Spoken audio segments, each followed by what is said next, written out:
Hi everyone, welcome back to my YouTube channel Rekha Prakash ಮನೆ ಊಟ.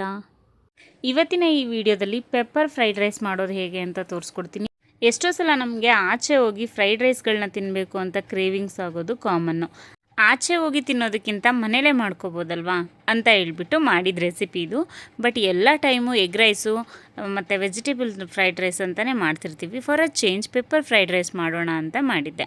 ತುಂಬ ಚೆನ್ನಾಗಿ ಬಂದಿತ್ತು. ಎಸ್ಪೆಷಲಿ ಕೆಮ್ಮಿರೋರಿಗೆ ಅಥವಾ ನೆಗಡಿ ಇರೋರಿಗೆ, ಶೀತ ಆಗಿರೋರಿಗೆ ಈ ಥರ ಮಾಡಿಕೊಟ್ರೆ ತುಂಬ ಬೇಗ ಕಡಿಮೆ ಆಗುತ್ತೆ. ಬನ್ನಿ ಹಾಗಿದ್ರೆ ಹೇಗೆ ಮಾಡೋದು ಮತ್ತು ಏನೇನು ಇಂಗ್ರೀಡಿಯೆಂಟ್ಸ್ ಬೇಕು ಅಂತ ನೋಡ್ಕೊಳ್ಳೋಣ. ಪೆಪ್ಪರ್ 2 ಟೇಬಲ್ ಸ್ಪೂನು, 1 ಈರುಳ್ಳಿ, ನಿಂಬೆಹಣ್ಣು, ಖಾರಕ್ಕೆ ತಕ್ಕಷ್ಟು ಹಸಿಮೆಣಸಿನ್ಕಾಯಿ, ಕರಿಬೇವಿನ ಸೊಪ್ಪು, ಜೀರಿಗೆ, ರುಚಿಗೆ ತಕ್ಕಷ್ಟು ಉಪ್ಪು, 1 ಟೇಬಲ್ ಸ್ಪೂನ್ ಶುಂಠಿ ಬೆಳ್ಳುಳ್ಳಿ ಪೇಸ್ಟು, ಕೊತ್ತಂಬರಿ ಸೊಪ್ಪು ಮತ್ತು 1 ಫುಲ್ ಬೌಲ್ ರೈಸ್ ತೊಗೊಂಡಿದ್ದೀನಿ, ಆಲ್ರೆಡಿ ಮಾಡಿಟ್ಕೊಂಡಿರೋದು. ನೀವು ಬೇಕಾದರೆ ಫ್ರೆಶ್ ಆಗು ಮಾಡ್ಕೋಬೋದು. ಇವಾಗ ಒಂದು ಫ್ರೈಯಿಂಗ್ ಪ್ಯಾನ್ನ ತೊಗೊಂಡಿದ್ದೀನಿ. ಫ್ರೈಯಿಂಗ್ ಪ್ಯಾನ್ ಬಿಸಿ ಆದಮೇಲೆ ಸ್ವಲ್ಪ ಎಣ್ಣೆನ ಹಾಕ್ಕೊಂಡು ಎಣ್ಣೆ ಕಾಯಕ್ಕೆ ಬಿಡ್ತೀನಿ. ಎಣ್ಣೆ ಕಾದ ನಂತರ ಜೀರಿಗೆ, ಹಸಿಮೆಣಸಿನ್ಕಾಯಿ, ಕರಿಬೇವಿನ ಸೊಪ್ಪನ್ನ ಹಾಕ್ಕೊಂಡು ನೀಟಾಗಿ ಫ್ರೈ ಮಾಡ್ಕೊತೀನಿ. ಅದಾದಮೇಲೆ ಸಣ್ಣದಾಗಿ ಉದ್ದದ್ದಾಗಿ ಹಚ್ಕೊಂಡಿರುವಂಥ ಈರುಳ್ಳಿನ ಹಾಕ್ಕೊಂಡು ನೀಟಾಗಿ ಫ್ರೈ ಮಾಡ್ಕೊತೀನಿ. ನಿಮಗೆ ಈರುಳ್ಳಿ ಬಾಯಿಗೆ ಸಿಕ್ಕರೆ ಇಷ್ಟ ಆಗಲ್ಲ ಅಂದರೆ ಸಣ್ಣದಾಗಿ ಹೆಚ್ಕೋಬೋದು. ಬಟ್ ನನಗೆ ಫ್ರೈಡ್ ರೈಸ್ಗಳಲ್ಲೆಲ್ಲ ಈರುಳ್ಳಿ ಚೆನ್ನಾಗಿ ಬಾಯಿಗೆ ಸಿಕ್ಕಿದ್ರೆ ಇಷ್ಟ ಆಗುತ್ತೆ, ಅದಕ್ಕೋಸ್ಕರ ಈ ಥರ ಕಟ್ ಮಾಡ್ಕೊಂಡಿದ್ದೀನಿ. ಇವಾಗ ಒಂದು ಸ್ವಲ್ಪ ಉಪ್ಪನ್ನು ಹಾಕ್ಕೊಂಡು ಫ್ರೈ ಮಾಡ್ಕೋಬೇಕಾಗತ್ತೆ.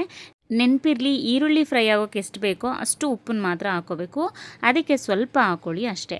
ಅದಾದಮೇಲೆ ಶುಂಠಿ ಬೆಳ್ಳುಳ್ಳಿ ಪೇಸ್ಟನ್ನು ಹಾಕ್ಕೊಂಡು ನೀಟಾಗಿ ಹಸಿ ಸ್ಮೆಲ್ ಹೋಗೋವರೆಗೂ ಹುರ್ಕೋಬೇಕಾಗತ್ತೆ. ನಾನು ಆಲ್ರೆಡಿ ಹೇಳಿದಾಗೆ ಸ್ವಲ್ಪ ಸಾಲ್ಟ್ ಹಾಕ್ಕೊಳ್ಳಿ, ಯಾಕಂದರೆ ಅನ್ನಕ್ಕೆ ಆಲ್ರೆಡಿ ಉಪ್ಪು ಹಾಕಿರ್ತೀವಲ್ವ, ಅದಕ್ಕೋಸ್ಕರ. ಇವಾಗ ನೋಡಿ, ನಾನು ಶುಂಠಿ ಬೆಳ್ಳುಳ್ಳಿ ಪೇಸ್ಟು ಹಸಿ ಸ್ಮೆಲ್ ಹೋಗೋವರೆಗೂ ಹುರ್ಕೋತಾ ಇದ್ದೀನಿ. ಅದಾದಮೇಲೆ ತೊಗೊಂಡಂಥ ಪೆಪ್ಪರ್ ಪೌಡ್ರನ್ನ ಇದೇ ಸ್ಟೇಜಲ್ಲಿ ಹಾಕ್ಕೋಬೇಕು. ಆ್ಯಂಡ್ ಪೆಪ್ಪರ್ ಪೌಡರ್ ಹಾಕ್ಕೊಂಡಾದ್ಮೇಲೆ ಜಾಸ್ತಿ ರೋಸ್ಟ್ ಮಾಡೋಕ್ಕೆ ಹೋಗಬೇಡಿ. ಯಾಕೆ ಅಂದರೆ ಪೆಪ್ಪರ್ದು ಸ್ಮೆಲ್ ಚೆನ್ನಾಗಿ ಬಂದರೆ ತುಂಬ ಚೆನ್ನಾಗಿ ಅನಿಸುತ್ತೆ ಪೆಪ್ಪರ್ ಫ್ರೈಡ್ ರೈಸಲ್ಲಿ. ಅದಕ್ಕೋಸ್ಕರನೇ ನಾನು ಸ್ವಲ್ಪ ಪೆಪ್ಪರ್ ಜಾಸ್ತಿ ಹಾಕ್ಕೊಂಡಿದ್ದೀನಿ. ನಿಮಗೆ ಅಷ್ಟೊಂದು ಬೇಡ ಅಂದರೆ ಅಥವಾ ಜಾಸ್ತಿ ಖಾರ ಬೇಡ ಅಂತ ಅಂದರೆ ಸ್ವಲ್ಪ ಕಮ್ಮಿ ಮಾಡ್ಕೋಬೋದು ನೀವು. ಇವಾಗ ಅದಕ್ಕೆ ತೊಗೊಂಡಂಥ ರೈಸ್ನ ಸೇರಿಸಿ ನೀಟಾಗಿ ಮಿಕ್ಸ್ ಮಾಡ್ಕೊಳ್ತಾ ಇದ್ದೀನಿ ನಾನಿಲ್ಲಿ. ಮಿಕ್ಸಿಂಗ್ ಮಾಡ್ಕೊಳ್ಬೇಕಾದ್ರೆ ನೀವು ಫ್ಲೇಮ್ನ ಕಮ್ಮಿ ಇಟ್ಬಿಟ್ಟು ಮಾಡ್ಕೊಳ್ಳಿ, ಅಂದರೆ ಸ್ಲೋ ಫ್ಲೇಮಲ್ಲಿ ಮಾಡ್ಕೋಬೇಕಾಗುತ್ತೆ, ಹೈ ಫ್ಲೇಮಲ್ಲಿ ಇಟ್ಕೋಬೇಡಿ. ಇವಾಗ ಪ್ರಾಪರಾಗಿ ಮಿಕ್ಸ್ ಕೊಟ್ಟಾದಮೇಲೆ ಲಾಸ್ಟಲ್ಲಿ ಕೊತ್ತಂಬರಿ ಸೊಪ್ಪು ಮತ್ತು ಅರ್ಧ ನಿಂಬೆಹಣ್ಣನ್ನು ಹಾಕ್ಕೋಬೇಕಾಗುತ್ತೆ. ಯಾಕೆ ಅಂತಂದರೆ ನಿಂಬೆಹಣ್ಣು ತುಂಬ ಇಂಪಾರ್ಟೆಂಟು ಪೆಪ್ಪರ್ ಫ್ರೈಡ್ ರೈಸಲ್ಲಿ. ಯಾಕಂದರೆ ಸ್ವಲ್ಪ ಖಾರ ಬರುತ್ತೆ ಅಲ್ವಾ, ತುಂಬ ಸ್ಪೈಸಿಯಾಗಿದ್ದಾಗ ನಾವು ಲೆಮನ್ ಹಾಕ್ಕೊಳ್ಳೋದ್ರಿಂದ ಸ್ವಲ್ಪ ಸ್ಪೈಸಿನೆಸ್ ಕಮ್ಮಿ ಆಗುತ್ತೆ, ಹಾಗೆ ತುಂಬ ಚೆನ್ನಾಗಿರುತ್ತೆ ಹುಳಿಯಾಗಿ. ಹಂಗಂತ ಜಾಸ್ತಿ ಹಾಕ್ಕೊಳ್ಳೋಕೆ ಹೋಗಬೇಡಿ, ಸ್ವಲ್ಪ ಹಾಕ್ಕೊಂಡ್ರೆ ಸಾಕಾಗುತ್ತೆ. ಇಷ್ಟಾದಮೇಲೆ ಸ್ಟವ್ನ ಆಫ್ ಮಾಡಿಕೊಂಡು ಪ್ರಾಪರಾಗಿ ಮಿಕ್ಸ್ ಕೊಟ್ಟು ಸರ್ವ್ ಮಾಡೋದು ಅಷ್ಟೇ. ಪೆಪ್ಪರ್ ಫ್ರೈಡ್ ರೈಸು ಕ್ವಿಕ್ಕಾಗಿ ರೆಡಿ ಆಗಿಬಿಡ್ತು.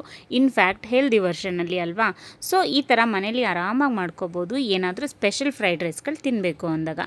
ಸೊ ಇದಾಗಿತ್ತು ಇವತ್ತಿನ ಸ್ಪೆಷಲ್ ರೆಸಿಪಿ. ಯಾರೆಲ್ಲ ನನ್ನ ಚಾನಲ್ನ ಇನ್ನೂ ಸಬ್ಸ್ಕ್ರೈಬ್ ಮಾಡ್ಕೊಳ್ದಲ್ಲೇ ನೋಡ್ತಾ ಇದ್ದೀರಾ, ಪ್ಲೀಸ್ ಒಂದು ಸಬ್ಸ್ಕ್ರೈಬ್ ಮಾಡ್ಕೊಂಡು ನೋಡಿ. ಹಾಗೆ ಈ ವಿಡಿಯೋ ನಿಮ್ಗೆ ಇಷ್ಟ ಆಗಿದ್ರೆ ದಯವಿಟ್ಟು ಲೈಕ್ ಮಾಡಿ, ಶೇರ್ ಮಾಡಿ, ಹಾಗೆ ಕಾಮೆಂಟ್ ಮಾಡಿ.